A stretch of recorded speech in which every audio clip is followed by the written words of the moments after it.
eh, dari fakta-fakta arkeologi yang saya temui dan coba dianalisis ya dengan pendekatan tertentu seperti menggunakan pendekatan historis ya, kemudian juga pendekatan religi dan lain sebagainya. Masyarakat Sunda itu sebenarnya model kepercayaannya itu kayak sangat evolutif dari awal itu, bahkan hingga hari ini. Jadi kalau kita melihat konteks bidang religi masyarakat Sunda, itu dia memiliki kekhasan tersendiri ya.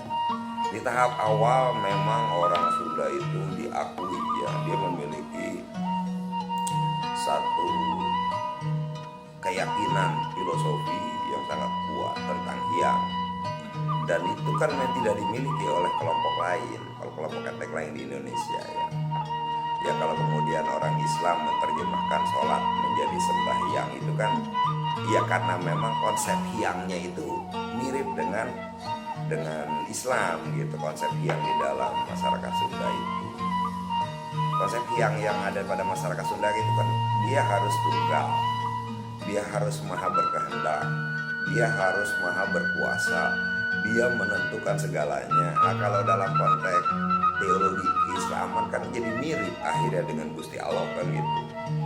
Ininya apa bentuk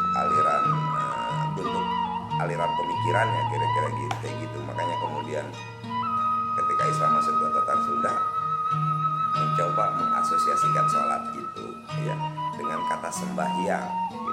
Sembahyang kan gitu.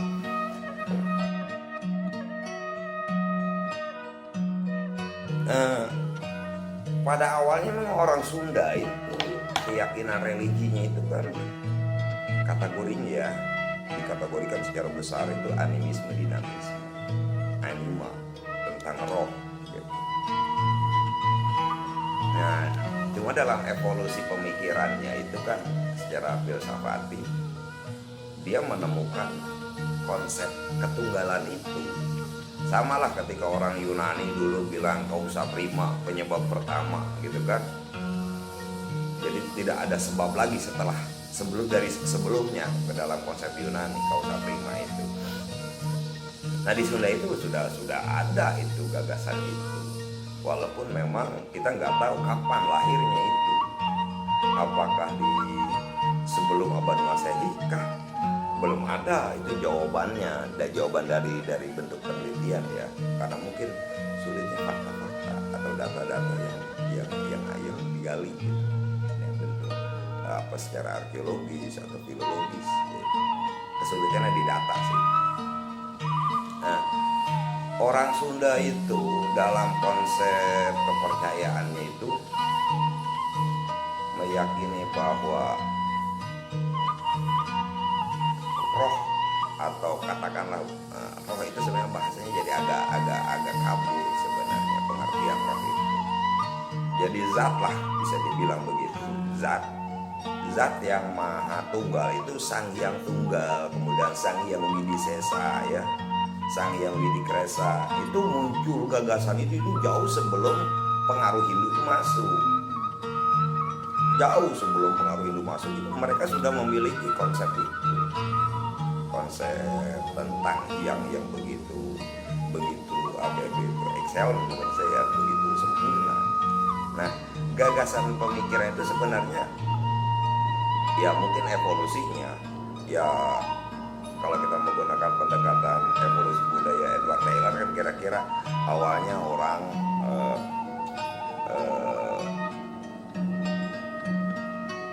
mulai muncul keyakinan seperti itu ketika tidak mampu menjawab dengan pendekatan rasionalitas mereka pada masanya gitu.